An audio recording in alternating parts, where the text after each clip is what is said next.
Relation है। Chapter है India's foreign policy. तो हमने ये पढ़ना है कि हमारे बाहर के विदेशी देशों के साथ कैसे रिलेशंस हैं।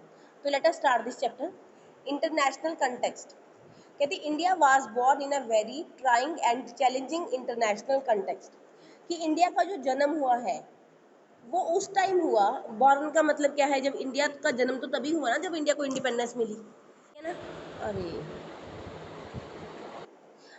तो देखो, कहते इंडिया का जो जन्म हुआ इंडिया का, वो बहुत ही चैलेंजिंग, उस टाइम इंटरनेशनल लेवल पे बहुत ही चैलेंजिंग सिचुएशंस चल रही थी।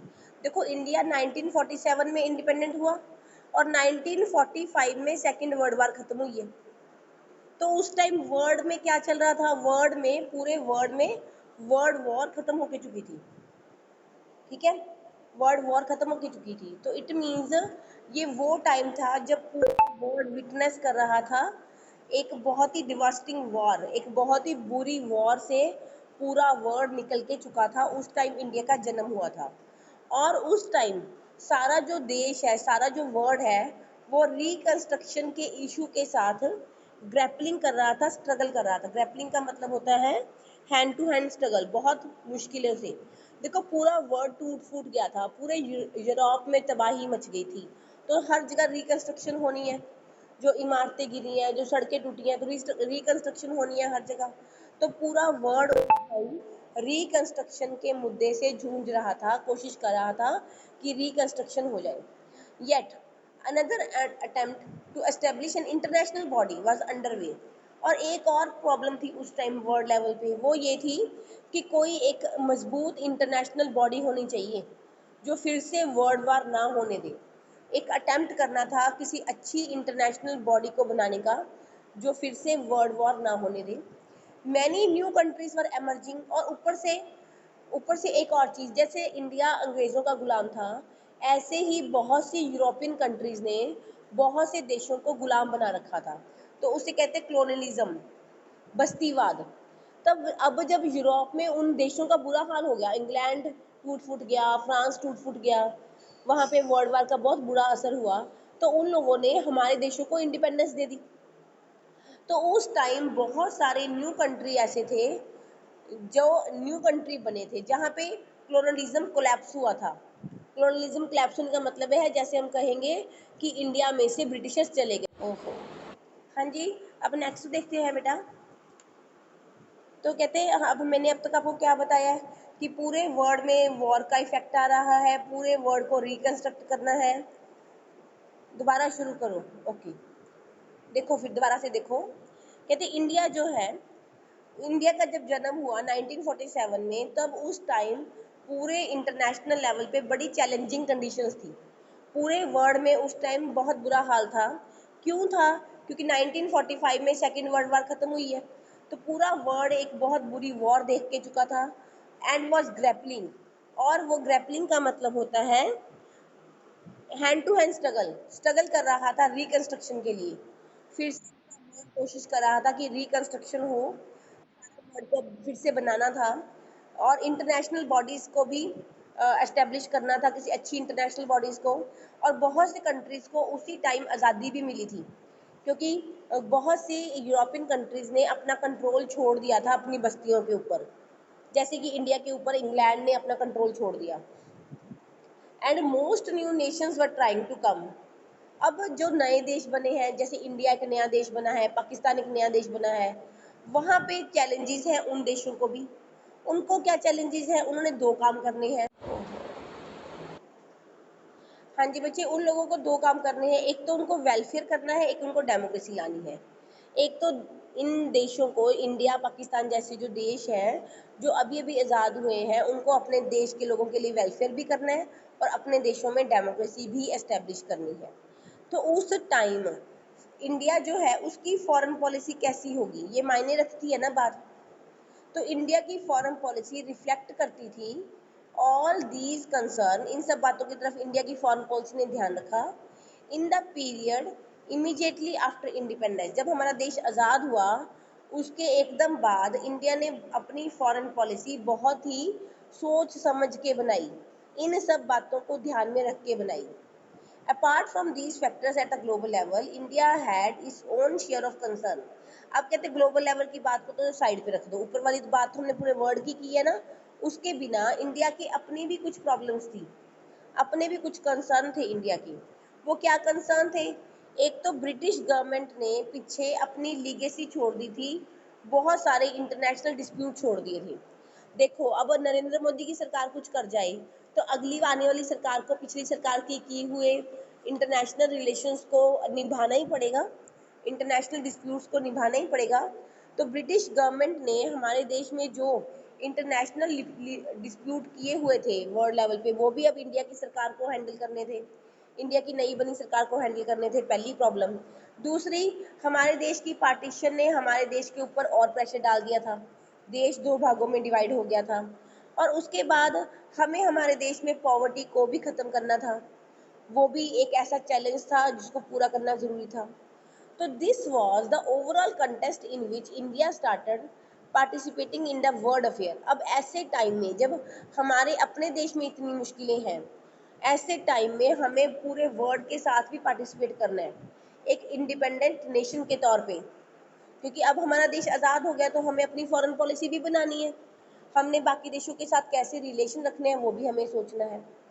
तो ओवरऑल पूरे पैराग्राफ में मैंने आपको क्या बताया है? मैंने आपको ये बताया पूरे पैराग्राफ में कि पूरे वर्ल्ड में डिस्ट्रक्शन हुई है, उसी टाइम बहुत सारे देश आज़ाद हुए हैं, उस टाइम इंडिया ने अपनी फॉरेन पॉलिसी बनानी है, इंडिया के आगे अपनी प्रॉब्लम्स भी हैं, इंडिया को पार्टीशन भी देखनी है जो हो चुकी, इंडिया को पॉवर्टी भी ख़त्म करनी है, और इंडिया को अपनी एक आज़ाद देश के तौर पे वर्ल्ड अफेयर्स में पार्टिसिपेट भी करना है। ऐसे टाइम पे इंडिया जो है born in a backdrop of the world war, just wait एक मिनट, कहते इंडिया बॉर्न, इंडिया का जन्म हुआ है in the backdrop of the, backdrop होता है लोकेशन, कब कहाँ, कहते हैं वर्ल्ड वार के बाद इंडिया का जन्म हुआ है। 1945 में वर्ल्ड वार खत्म हुई और 1947 में इंडिया का जन्म हुआ है। तो इंडिया डिसाइडेड, तो इंडिया ने सोचा कि इसके जो फॉरेन रिलेशन है इंडिया के, उसमें इंडिया हर किसी की सॉवरेनिटी की रिस्पेक्ट करेगा। सॉवरेनिटी का मतलब क्या है कि इंडिया किसी और देश पे हमला नहीं करेगा, हर हर देश का, हर देश की रिस्पेक्ट करेगा, हर नेशन की रिस्पेक्ट, हर देश को इंडिया सिक्योरिटी देगा और पीस एस्टेब्लिश करने की कोशिश करेगा। और ये सारी चीज़ें इंडिया, इन सब चीज़ों की गूंज, एचओ होता है गूंज, इन सब चीज़ों की गूंज हमें इंडिया के directive principles of state policy में मिलती भी है। जैसे हमारे कॉन्स्टिट्यूशन में फंडामेंटल राइट लिखे हैं, फंडामेंटल ड्यूटीज़ लिखी हैं, वैसे ही हमारे देश के कॉन्स्टिट्यूशन में directive principles of state policy लिखी है, और उसमें साफ समझ आता है भी इंडिया पीस एस्टेब्लिश करना चाहता है, इंडिया। अब इसके आगे देखते हैं कि just as both internal and external factors guide the behaviour of an individual और a family, both domestic and international environment influence the foreign policy of nation. ध्यान से देखो, अगर हम अपने एक परिवार की बात करें, एक फैमिली की बात करें, तो फैमिली के अंदर क्या होता है, एक इंडिविजुअल की फैमिली के अंदर क्या होता है, और बाहर गली में, देश में, मोहल्ले में क्या हो रहा है, क्या ये चीज़ें हमारे बिहेवियर पे इफेक्ट डालती हैं, हमारे परिवार पे असर डालती हैं? तो आंसर है ऑब्वियसली यस। जैसे इंटरनल और एक्सटर्नल फैक्टर हमारे बिहेवियर पे और हमारी फैमिली के बिहेवियर पे असर डालते हैं, उसी तरह से घर के अंदर, डोमेस्टिक का मतलब होता है घरेलू, और इंटरनेशनल होता है जो पूरे वर्ल्ड में हो रहा है। इंटरनेशनल पूरे वर्ल्ड में जो हो रहा है और देश के अंदर जो हो रहा है, उसका प्रभाव भी हमारी फॉरेन पॉलिसी के ऊपर पड़ेगा। अगर हमारा एक घर चलाने के लिए भी हम पे इफेक्ट पड़ता है कि घर के अंदर क्या हो रहा है, घर के बाहर गलियों में क्या हो रहा है, हम पे इफेक्ट पड़ता है, तो उसी तरह से पूरे वर्ल्ड में क्या हो रहा है और देश में क्या हो रहा है, इस चीज़ का असर हमारे देश की फॉरेन पॉलिसी पे पड़ता है। और जो डेवलपिंग कंट्री होते हैं ना, जो देश तरक्की कर रहे हैं, डेवलप कर रहे हैं अभी, उन देशों के पास तो रिसोर्सेज भी कम होते हैं, लैक द रिक्वायर्ड रिसोर्सेज और effectively advocate their concern internet. हमारे पास तो इतने रिसोर्सेज भी नहीं होते कि हम अच्छे तरीके से इफेक्टिवली अपनी बात इंटरनेशनल लेवल पे कह सकें। अब आप गली में लगा लो, आपकी गली में कोई झगड़ा हो गया एक दो परिवारों का, तो एक जो तो परिवार है, डेवलप्ड है, अमीर है, ऑफिसर लगा हुआ है जिस परिवार में कोई, अगर वो पर्सन आके बोलेगा तो लड़ाई करने वाले सुनेंगे भी। अगर एक गरीब सा परिवार गली में रहता है जिनकी अपनी इनकम नहीं है, टूटा हुआ घर है, अगर वो बोलेगा तो वो लड़ने वाले कहेंगे भी तू तो चुप ही कर जा। समझे बात मेरी? वही बात है कि इंटरनेशनल लेवल पे भी कोई हमारी बात क्यों सुनेगा? अगर हमारे पास रिसोर्सेज नहीं है तो हम इंटरनेशनल लेवल पे अपनी बात कैसे रखेंगे? देखो, इंटरनेशनल लेवल पे अगर हमें अपनी बात रखनी है तो हमें डेवलप्ड होना होगा। डेवलपिंग कंट्रीज की बात इंटरनेशनल लेवल पे नहीं सुनी जाती। तो कहने का मतलब है कि इंटरनेशनल सिस्टम में आना हमारे लिए और भी मुश्किल है क्योंकि हमारे पास रिसोर्सेज भी कम है। So they pursue more modest goal than the advanced states. They focus more on peace and development. इसलिए हम लोगों को क्या चाहिए, हमारे जैसे डेवलपिंग देशों को, हम तो चाहते हैं कि पीस हो और हम खुद पहले डेवलप करें। हमारे आसपास, हमारे नेबरहुड में पीस हो, हमारे आसपास के देश लड़ाई झगड़े में ना पड़े और हम खुद भी डेवलपमेंट करें, तभी इंटरनेशनल पॉलिसीज में बनाने में हमारी कोई बात सुनेगा, नहीं तो कौन सुनेगा हमें? Moreover their economic and security depend on more powerful states. और सबसे बड़ी बात, जो गरीब देश होते हैं इंडिया जैसा, जैसे इंडिया डेवलपिंग कंट्री था, ऐसे देशों की अर्थव्यवस्था और ऐसे देशों की सिक्योरिटी डिपेंड किस पे करती है? ज़्यादा पावरफुल स्टेट्स पे डिपेंड करती है।